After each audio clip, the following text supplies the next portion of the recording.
Closed doors, I'm a fool for your love.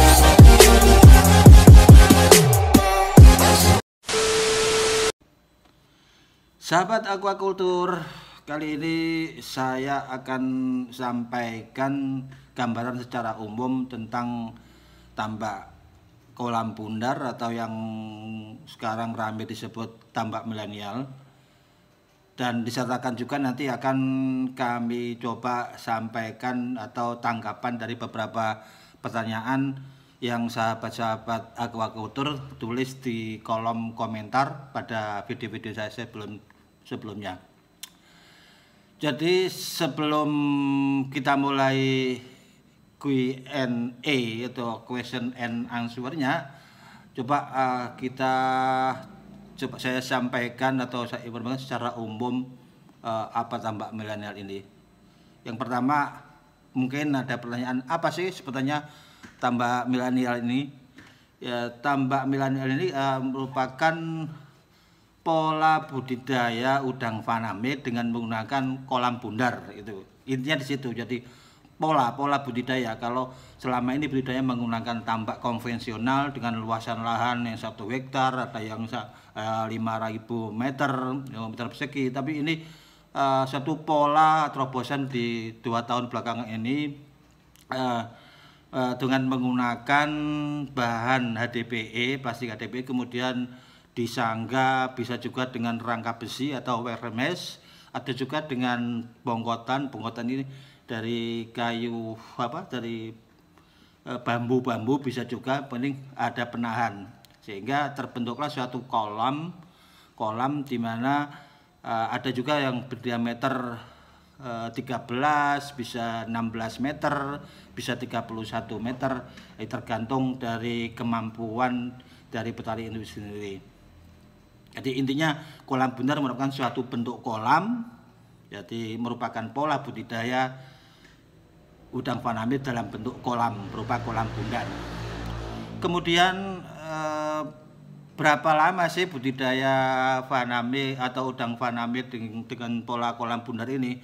Kalau masalah pola berapa lama, itu durasi sama saja secara teknik, karena memang tidak ada beda antara kolam bundar pun dengan kolam konvensional pun.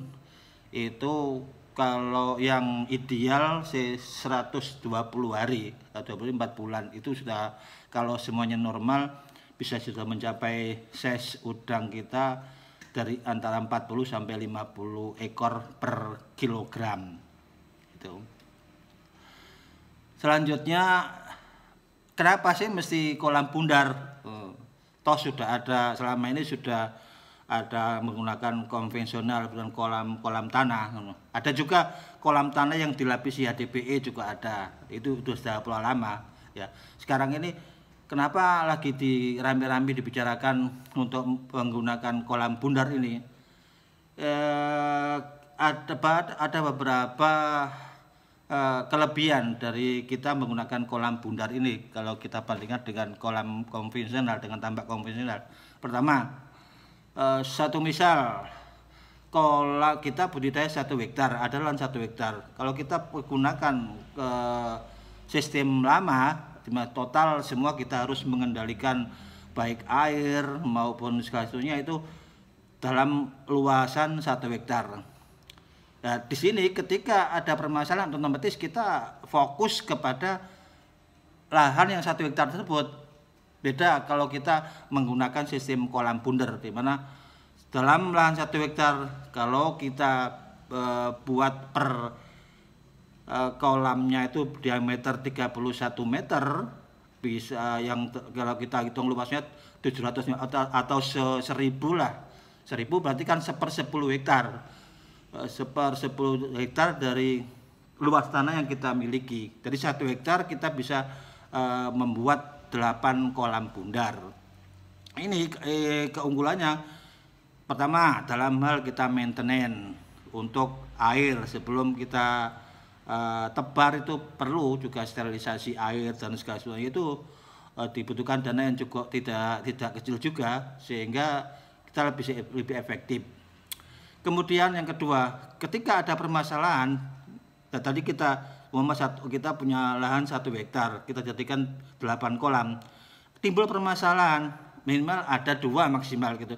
Kita masih ada sisa 6 yang kita masih bisa harapkan untuk produksi. Beda dengan yang 1 hektar kita buat semuanya. Begitu ada masalah, kalau kita gagal ya sudah, tidak ada apa lagi. Kalau kita sistem kolam ini, otomatis kita bisa memprotek atau menanganinya atau mengendalikan atau masalah itu dari kolam per kolam. Syukur kalau dari 8 kolam tidak ada masalah, itu yang kita harapkan. Tapi kita juga usaha mesti berpikir ketika ada permasalahan, terus kemudian bagaimana minimalisasi atau maksimalisasi kita mengsolving permasalahan tersebut. Jadi terus yang utama lagi, tambak kolam bundar ini kan kita sistem knockdown. Knockdown ini dalam artian suatu saat ketika di suatu lokasi ini kurang kondusif dalam ini banyak hal. Secara umum kalau tidak kondusif kita bisa reposisi, kita angkat itu semua kolam dari HDPE-nya plus WRMS-nya, kita bisa relokasi ke tempat yang lain yang mungkin lebih kondusif. Barangkali sementara itu yang kami sampaikan secara umum. Nanti di selanjutnya akan kita sampaikan Q&A-nya, question dan answer-nya.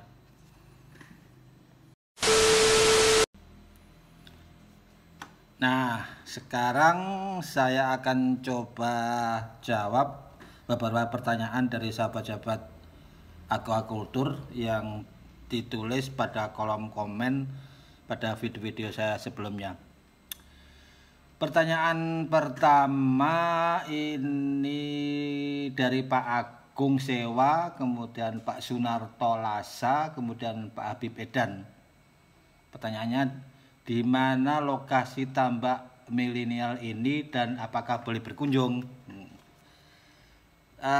Tambak sementara yang saya sampaikan di video tersebut ada di Desa Truju, Pangka Kulon, Kecamatan Ujung Pangka, Kabupaten Gresik ke utara. Jadi dari arah Gresik kota ke utara kurang lebih 16-20 kilo. Jadi di Kecamatan Ujung Pangka, desanya Desa Truju.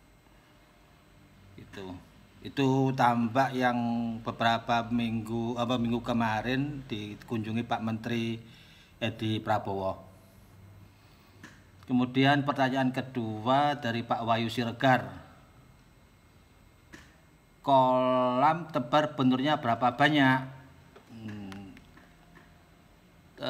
Berapa sih atau berapa banyak benur yang kita tebar? Ini kita standarnya SOP-nya kalau kita dengan sebagaimana contoh tambak milenial yang saya sampaikan sebelumnya, yaitu diameter 31, kemudian ada kincir 2 unit. Itu yang ideal itu kita ada juga di carrying capacity kan, itu waktu itu kami sampaikan. Jadi dengan density 100 ekor per meter.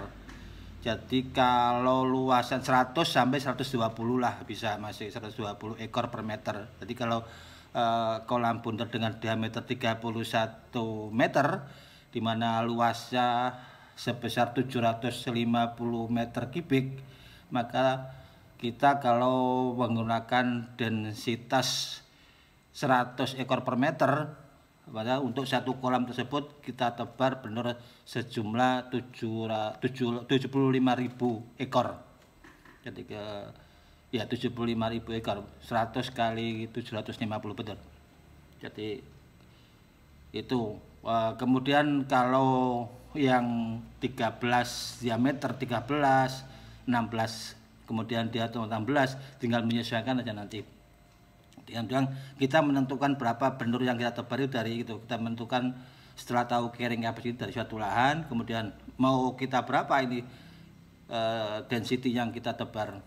Jadi, secara umum kalau teman-teman yang menggunakan kolam bundar ini dengan main di 100 ekor per meter, itu barangkali cukup jelas untuk masalah berapa benur yang kita tebar.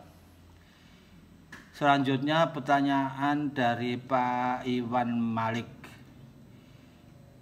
Pak Iwan Manik, mohon maaf. Jadi kolam diameter 31 berapa biayanya Pak? Itu pun sudah saya sampaikan di video saya. Jadi ada tabel di sana. Itu dengan 31 dengan perincian yang sebagaimana saya tampilkan dalam bentuk tabel, di mana waktu itu ada kurang lebih antara 60 sampai 65 juta itu satu kolam tersebut. Itu sudah komplit, sudah include 2 unit kincir.